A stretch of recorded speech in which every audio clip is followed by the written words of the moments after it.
We will not ever be a socialist country. No, I sure hope not. But surprisingly, socialism remains popular among young people. I think socialism is great. Socialism stays winning. And their party, the Democratic Socialists of America, says, we are committed to transforming our society into one based on collective ownership. Collective ownership. They say that will bring freedom, equality, and solidarity. Give me a break. Socialism has been tried in all these places. It failed in all those places. China began to prosper only after the communists legalized some private enterprise. But every attempt at real socialism has failed.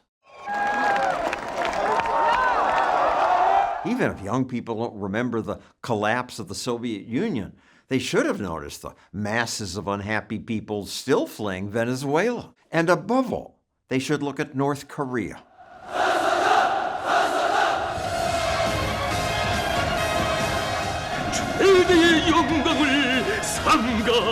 Watching the cheering on government media, it looks like North Koreans love socialism. The country even has influencers who brag about how wonderful North Korea is. Literally, wherever you go, there are amusement parks. It's just deceitful propaganda. But some silly Americans believe. The people are good. The leadership is good. They are a great proletarian nation. Come on, even CNN and PBS report the truth. North Korea is repressive and cruel. They have created a fearsome police state. Not many people escape North Korea. And those who do fear talking about it because if they do, their families might be killed. Not just you, but your entire 3 generations will be wiped out. Charles Ryu escaped North Korea. He speaks out only because he has no immediate family left in North Korea. His story of escaping twice is powerful. You grew up mostly alone. That's right. My dad abandoned me when I was 5, and my mother passed away when I was 11. 3 years after she died, you're 14 years old. You decide to try to escape.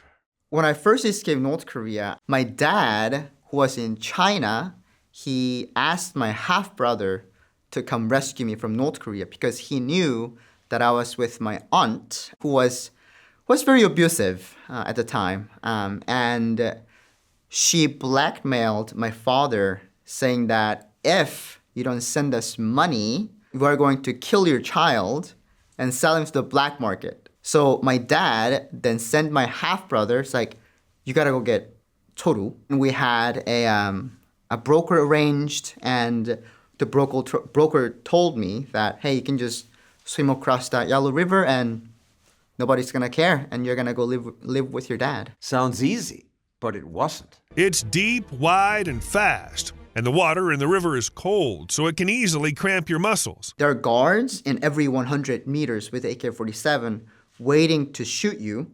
But there are times when you're allowed to go in the river because North Korea uses the Yellow River as the source of water, right? So there is no running water. So you can go in and you can do your daily chores. I was pretended that I was taking a bath, and when nobody was looking during the daytime, I swam into the river, and then I swam across Yellow River, and my dad was on the other side waiting for me with a taxi cab. And as soon as I got there, we just drove off, and we got to a hotel. And then the next morning, my dad took me to his house. How did he know you were coming across then? My dad was in communication with my half-brother at all times. And the broker in North Korea, he had a Chinese cell phone. So he was calling internationally across from North Korea to China. In China, you were surprised to find life was better. Absolutely, absolutely. When I first came to China, for me, it felt like getting into a time machine and fast forwarding 50 years into the future. Because in North Korea, there were no internet cafe, there is no arcade, there was no 24-hour running electricity. Nobody's telling me you're gonna go to jail. So yes, it was amazing and it was life-changing. We Americans think of China as a surveillance state, that you're not free. There's no freedom of thought, there's no freedom of conscience, there's no freedom of political assembly, of religion. They'll punish you if you say the wrong thing, but for you, it was freedom? Because the level of freedom that I had in America compared to China, yes, that makes sense. But at the time, when I just came out of North Korea, being in China was like heaven for me. In China, you can actually use Chinese version of Google besides like the political things, right? Economically, you can search anything like what's happening in South Korea, what's happening in North Korea. Like the information are there, right? But in North Korea, nothing like that exists. Internet in North Korea is heavily restricted, more so than in China. And some natives don't even know what the internet actually is. There is no freedom of speech, freedom of movement, freedom of religion. I know China recently allowed Christianity in there, right? But in North Korea, there is nothing like that exists. But people say, the Chinese government, they watch your every move. Chinese government do watch your every move, right? And they surveillance you, they have cameras everywhere. But in North Korea, it's 100 times worse than China. So me coming from North Korea to China, I didn't feel that at all. One of the example was in China, you can watch American Hollywood movies. Nobody cares, right? You can watch like as many as you want.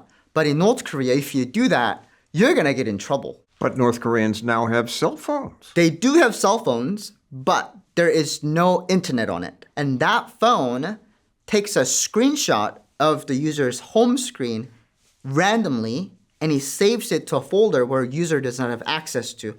Only the government does. So that at any given moment, government can actually look at that, and North Korean regime can look at that and say, oh, this is what you're doing. You're in trouble, right? And also on top of that, North Korean people's annual salary is anywhere between $800 to $1,400. And then the cell phone costs about $1,400. So it's an extremely luxury thing. It's only an elite can afford that. Costs a year's salary. Yes, yes. When you swam across, you were still a full believer in the dictator. He was godlike. Yes, that's right. I went to restaurants and I would hear people talking about Kim Jong-il, right? And that was shocking to me because in North Korea, like I would have to use Kim Jong-il and then a dear leader. But in China, that was non-existent. They would actually insult him, right? And they would actually call him fat pig. Part of me was offended because they're talking bad about Kim Jong-il. I feel like I'm gonna get in trouble. Kim Jong-il and Kim Il-sung were like the good guys, right? Because in North Korea, instead of learning the world history or Korea history, we had to learn Kim Il-sung and Kim Jong-il's history from the first book to the third book until I was 11 years old. And in that, we learned, you know how America bombed Hiroshima and Nagasaki twice and Japanese surrendered. But in North Korea, we learned that Kim Il-sung defeated the head-to-toe armed Japanese and saved us from the Japanese. So growing up, listening to those kind of propagandas, like, you believe those kind of propagandas. Why would you believe it? To my ears, it just sounds so ridiculous that the dictator does everything, makes the sun shine. The moment you're born until the moment you die, that's what you hear all the time. And you're completely blocked out from the rest of the world. And that's the only thing that you've known for your entire life, right? If it wasn't for Kim Il-sung, and if it wasn't for Kim Jong-il, we are not gonna be here. In my textbook, in like the mathematics, I learned that like how they portray Americans, right? So it's like, oh, there were 20 evil American tanks, and one brave North Korean tank comes in and destroys 5 of evil American tanks. Like how many evil American tanks are left, right? And also Korean literature, there was one section I particularly remember when Kim Jong-il was really young. He learned about what Japanese done to North Korea, so he got really mad. So he grabbed a calligraphy pen and grabbed the ink and painted over Japan, right? And as soon as he did that, as soon as Kim Jong-il did that, Japan started getting hurricanes and storms and started raining. So it's like portraying him as some sort of like, I guess like a god. Yes. But you believed. You believe, yeah. You have to, otherwise, I mean, that's what you're listening to. That's what your friends are telling you. That's what families are telling you. That's what your school teacher is telling you 24/7. The moment when you wake up, there is a propaganda song. And we are proud to be part of that regime, right? So, like teaching you I guess sort of like a pride and also like wanting to be part of that kind of like regime. And teaching people to fear America, which North Korea portrays as a wasteland. North Korea portrays Americans as like some sort of like werewolf, trying to dehumanize Americans. And believe me, most people believe that. Most people think Americans are non-humans, right? With long nose and facial hairs. So in America, right, if you were to ask a child, for example, like, what do you want to be when you grow up? Like, what do you think they're going to say? They're going to say, okay, I want to be a president. I want to be a firefighter. I want to be an astronaut, right? I want to be a pilot. But in North Korea, they want to be Kim Jong-il's human shield. And dying for the regime is the most noble thing that you can do.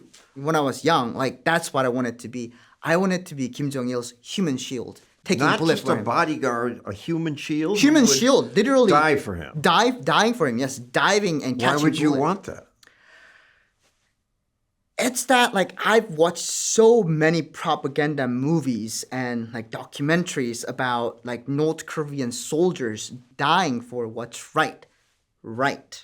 So meaning that like, defending ourselves, like defending the country from evil Americans, right? So like dying for Kim Jong-il and dying for regime is the most noble thing that you can do in North Korea. So like I wanted to be like that. I wanted to be a hero. You smile now, but you believe this. That's right, yes. In his lifetime, great leader Kim Jong-il desired to build a modern indoor wading pool for people. Visiting the Munsu water park, foreigners and overseas Koreans said, "It is the best water park in the world. It is a pride of the Korean people and a victory of Korean socialism." The water park exists. Water park exists, yes. And also, believe it or not, North Korea has one of the largest stadium in the world. So who do you think built those? Military does, right? North Korea has 25 million people, and men that are over the age of 17 has to serve in the military for 12 years. And in that 12 years, like what are they gonna do? There isn't enough resources for them to train in shooting guns, right? I mean, most of North Korean armies carry empty magazines in their AK-47. Right? There is no resources. So they're forced to build those kind of things. So yes, those kind of things exist, but at what cost, right? People are starving. North Korea is a socialist country. No buying and selling is allowed, right? The government's supposed to, not government, North Korean regime, supposed to take care of you. Well, why do you make that distinction? They are the government. I don't believe that they're a government. I believe they're a cartel. I believe that they are their regime. They're oppressing its people. They're formed against people's will. Like if you don't vote in North Korea, you're gonna be treated as a betrayer, and not just you, but your entire 3 generations will be wiped out from North Korea. And how can we call that a government? How can we call that how can we justify that to they're my government. It's their cartel. So this country is so repressive, and yet, unlike other socialist dictatorships, it's surviving and building expensive weapons. Why have they kind of succeeded? Because they have a complete, total control and a lockdown. Nobody can leave North Korea besides those few chosen elites, right? Regular people, they can't even travel within North Korea. They have to get permissions, right? So no information going in, no information going out, right? So that's why I believe North Korea have been able to maintain that total dictatorship for as long as I can remember. So if people leave and see how people live in these other countries, why do they come back, these diplomats? Those diplomats, they come back to North Korea because they're one of the elites and they have been selected. They're the most loyal people in North Korea. So their life is pretty good. That's one of the misconceptions that like the Westerners have, is that all North Korean people are brainwashed. All North Korean people are starving and everyone wants to go to war with America. But that's not true. I mean, there are some people in North Korea lives actually better lives than middle-class Americans, and they don't want to escape North Korea. They don't want to betray the regime because they have it good. Let's return to his first escape from North Korea. So you're in China? Yes. You're relatively free. Mm-hmm. What happened? My happiness in China was short-lived because Chinese government don't recognize North Koreans as refugees. The Chinese cooperate with the North Korean dictator. That's right. Yeah. So they have a treaty called Friendship Treaty, basically meaning that if a North Korean defector, North Korean people comes to China, they will capture them. There were rewards for turning in someone like you, and somebody reported you for $126. Yeah. My dad's neighbor reported me to the authorities. They knew who I was and they wanted the reward. So they reported me to the authorities and then I got captured and then I was sent back. You're caught, sent back, That's right. Put in an interrogation camp. I was beaten and I was questioned, I was interrogated, and they were trying to get a confession out of me and they wanted me to confess that I was trying to defect to South Korea, but I didn't and I begged them to understand. It's worse to go to South Korea. That's right, yes. Why is going to South Korea worse? You're defecting. North Korean government have been telling the people in North Korea that South Korea is poor. Kids in South Korea are polishing shoes and selling gums on the street to make ends meet, right? Which is a complete lie. And people going to South Korea, meaning that they know about the truth, and them coming back to North Korea, spreading the truth, they don't want that. That's more of a threat. That's right. They send you to a political prison camp. So it's a different prison camp where you will never get out. It's like a concentration camp. Besides malnutrition, exhaustion, forced labor, and disease, another crucial factor of mortality in North Korean camps is the torture inflicted on prisoners. Beatings, unbearable stress positions, prolonged isolation. I went to the North Korean defectors detention center. Not as bad as if you'd gone to South Korea, but bad. It was bad. There were many rules and you had to memorize them. And if you misquoted even one of those rules, like they would force you to stand all night reciting the rules until work began the next morning. And I was fed only 150 kernels of corn. And, one morning I was marching in a roast, our work site, and I saw dry vomit on the road. And I was so hungry that I got on my hands and knees and began picking the rice out of the dry vomit. And I didn't stop eating the dry vomit until the beating from the guards were too unbearable. Guards were beating you, but you kept doing it? So I was actually holding up the line. That's why they came and beat me up. 9 months later, I had lost so much weight that, I was a worthless worker. And eventually, because I couldn't even stand up or even lift my arm. And eventually they sent me to my half-brother's house. He lived there 7 months. In 2009, there was economic reform in North Korea, devaluing the won.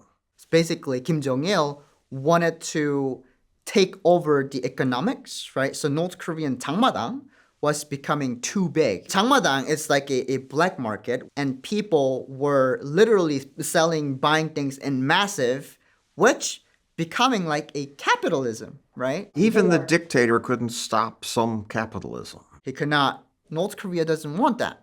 Therefore, the idea that Kim Jong-il had is if we were to make the money worthless, I'm going to take back control, right? But because North Korea doesn't have banks, we don't have Visa card, credit cards, it's all in cash and people have stacks of cash, somewhere stored in their houses.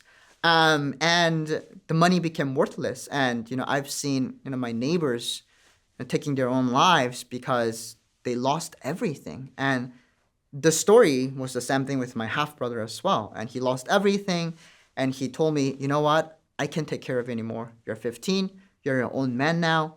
So you have to find your way to support yourself. So that's when I started working at coal mine. I would work 6 days a week in coal mine, and we would push 1,000-pound steel coal cart miles into the mountain. Then we'll crawl down the smaller tunnels with empty sacks and only return once they're full. And cave-ins were common, and I saw other people lose their limbs and even lives when, accidents happened. And, I eventually realized being in this coal mine, dying here, or dying trying to escape North Korea again, it's far worth. South Korean pop in North Korea on a smuggled DVD. He also managed to watch some videos that were different, not North Korean propaganda. They're always playing documentary about Kim Il-sung going out to different countries, meeting with different presidents, of different countries. And watching that movie, I did partially believe that kind of propagandas, but not anymore after watching James Bond. James Bond. Where would you get the tapes? How would you watch? Well, it's illegal, and it actually goes around the neighborhood, within very tight, a relationship with our neighbors, our friends, and it's smuggled in. James Bond is such an extreme on the upside. How did you resolve the two? Right, and also, and that's also the thing too, is that not just James Bond, I watched Bad Boys 1 too, with Will Smith and Martin Lawrence.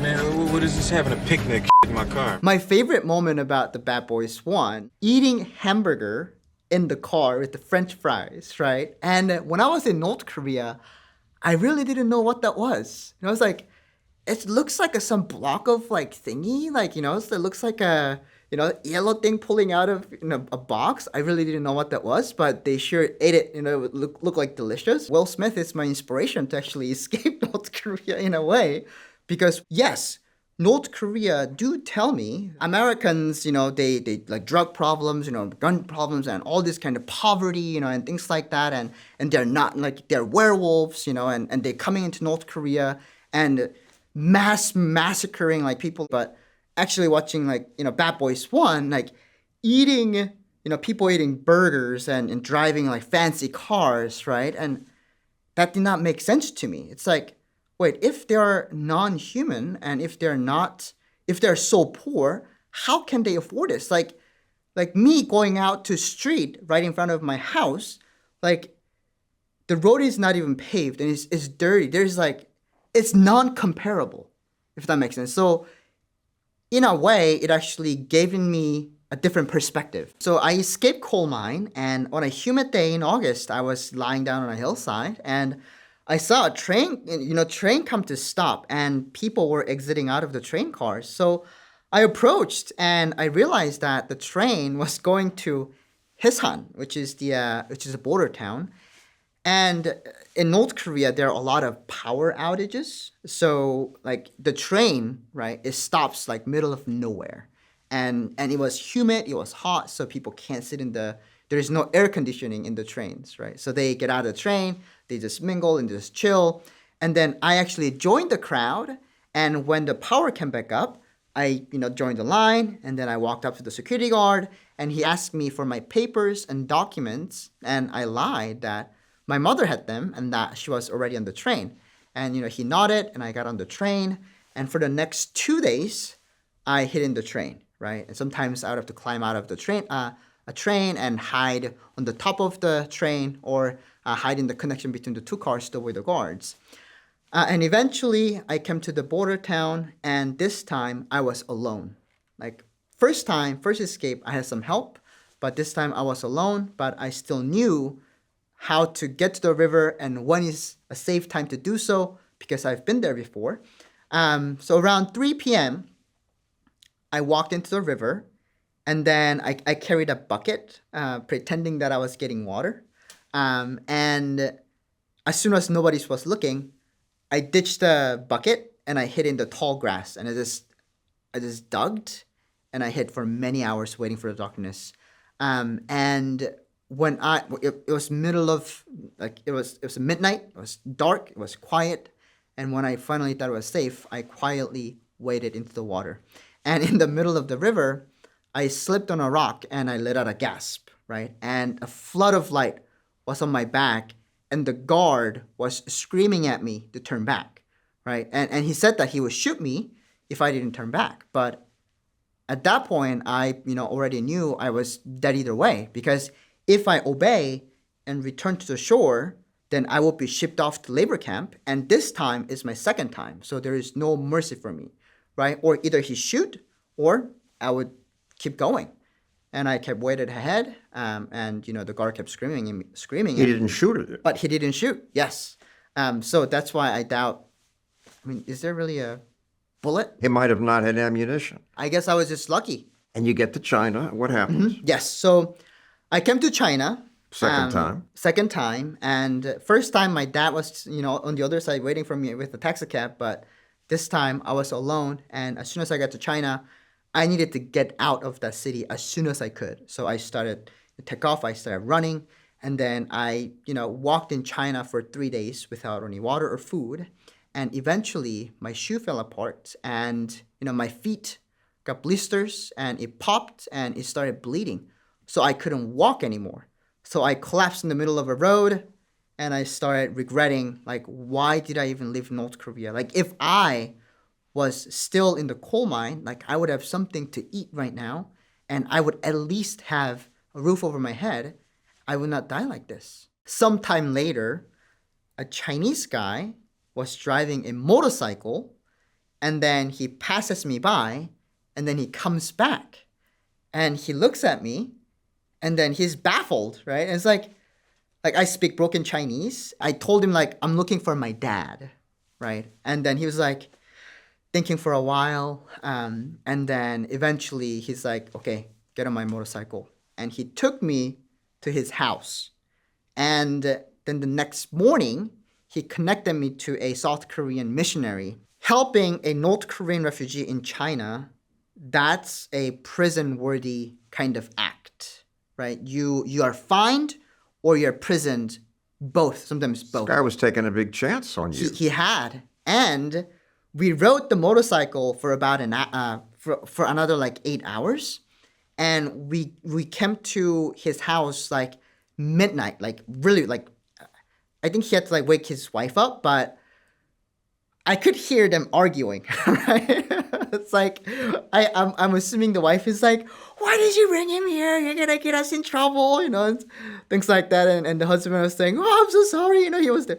But it's I understood, they're arguing in Chinese. So Chinese guy introduced me to the South Korean missionary, and that South Korean missionary gave me money and then eventually put me on bus to my dad's house.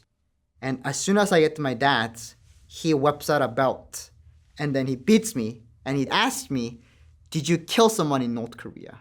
Right? Because imagine a 17-year-old kid risking his life, crossing international border and walking all that way, coming to find him, right? It doesn't make sense to him. But I told him no, I came to China because I missed you. I was hungry and I was scared too. And he eventually, okay, understand. He took me in. And a few months later, my dad found me a broker who was helping North Korean refugees to escape from China to Southeast Asia and eventually to come to Thailand. And in Thailand, there is an international refugee camp. So yeah, and I came to international refugee camp and then I, talked to UN and I applied for a political asylum to United Nations and United Nations accepted me.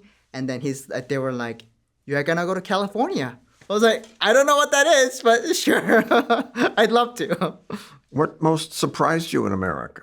Basically stepping down out of the plane, coming down the plane, right? And I didn't even think that I'll be on a plane, right? I've never imagined being on a plane and let alone, coming to America. And, the first thing that I felt, stepping off that plane was safety, right? It's like, I'm safe. I'm here. Like, I don't really need to worry about being captured and deported back. So safety was like the felt that I had. Like, I haven't felt that in like longest time. And also the choices as well. Like, if you go to McDonald's, right? Like, there is so many choices of like even drinks. Like, if you walk into grocery stores, like there's so many different brands of tomatoes, strawberries, like the choices that we have, right?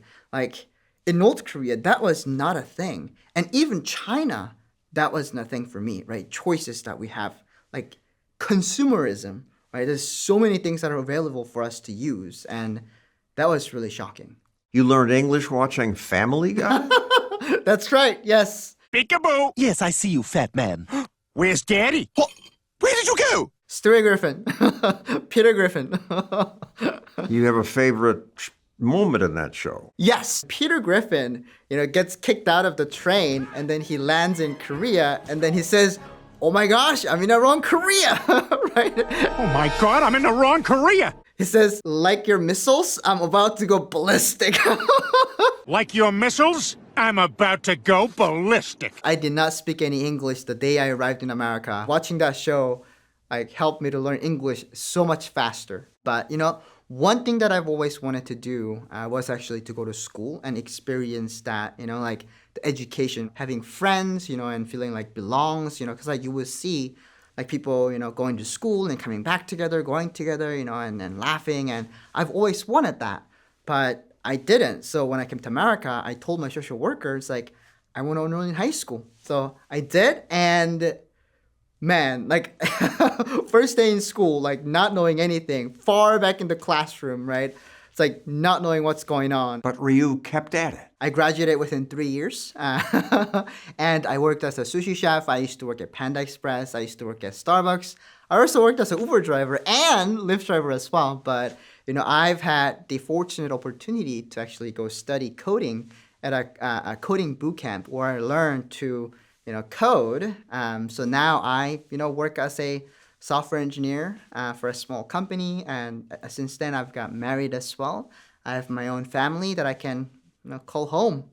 So I'm very blessed. America is, for me, it's land of opportunity, right? You can do whatever you want, right? And life from here, it's only going to get better.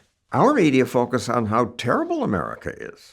If capitalism works, if this is the best we got, why does it seem to give such a raw deal? I want to have a reasonable discussion with people, right? I want to respect their opinions, but when it comes to people taking, granted for the freedom that they it's shocking for me. And it's very frustrating for me too. Freedom could mean a lot of different things for different people. And for me personally, freedom means choosing what I want to do with my life. I've made my living criticizing the government.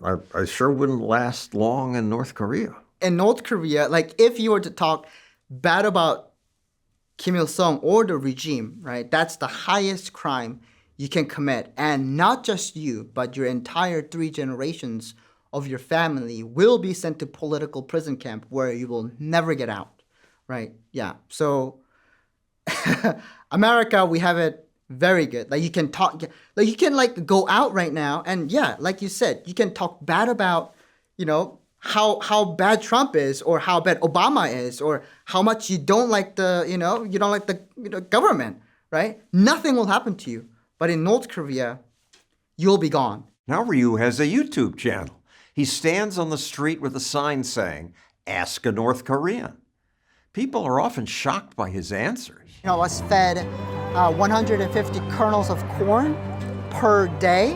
What? That's crazy, man. I chose my freedom to do, sharing stories about North Korean people, raising awareness of what's happening in North Korea, and hopefully, to change the narrative about North Korea as well. So whenever you think about North Korea, Kim Jong-un is not the first thing that you think of. Missile is not the first thing that you think of, but North Korean people, right? So that's what I chose to do with my freedom. Americans are surprised. They have no idea how bad things are. I am surprised to actually find how much people don't know about North Korea, right? Oftentimes I go out there and I tell people I'm from the North Korea, and they would say, oh yeah, that's the good one, right? And I'm like, not really. And let me tell you why, right? And then I get into my story, escape stories, and yeah, and every time one thing that I'm really surprised too is that once they learn about my story and once they know what's really happening in North Korea, then they actually really look at North Korea differently, right? And they learn something about North Korea. So I feel good. Right? I feel like my job well done. And there are a lot of people who doesn't know what's happening in North Korea, and I feel like sense of responsibility to be the voice, right, to North Korean people who doesn't have a voice. There are 34,000 North Korean refugees resettled in South Korea, and there are about 400 officially documented North Korean refugees in America, but not all of them can actually share their stories because they still have family back in North Korea. And if you share your experience in North Korea or how, brutal the North Korean regime is, like your family back in North Korea will get punished, right? So for me, I don't really have a ties back in North Korea, therefore I can share my story. Now on social media, Americans are praising socialism. Socialism is the only system that can save us. Socialism stays winning. Just go to North Korea for 10 days and you will know how bad it is, right? And you don't really know how good you have it here. You don't really know you have it good until you have it bad, like I did, right? So quite frankly, for me, somebody's talking about, oh, North Korean socialism is good, let's push for socialism, that's quite offensive to me, right? Because again, I've lost my friends, I've buried my own mother because, socialism, right? So it's quite offensive to me. But yeah, that's what we mean by taking granted, right, of the freedom that we have, freedom of speech, freedom of movement, right, freedom of religion. Second Amendment, freedom to bear arms, who does that? Where does, do you think that happens in North Korea? No. I feel like my life is complete now, because all the choices that I can have, I can be whatever I want. I work as a software engineer. I drive a Toyota Camry, a hybrid. That wouldn't happen if that was in North Korea, if that was in socialism. That wouldn't happen, right? I travel anywhere I want. I can eat whatever I want. I can do whatever I want, whatever I want. Right? In America, which is capitalist country, if it was in North Korea, that's not possible. Thank you, Charles. Thank you, Mr. Stossel. I'm happy you've made it to freedom. Yes, thank you so much. I'm so glad I'm here. And I'm glad you're here in this country where we're allowed to criticize our government so far. If you want to get more videos like this, please like and subscribe below.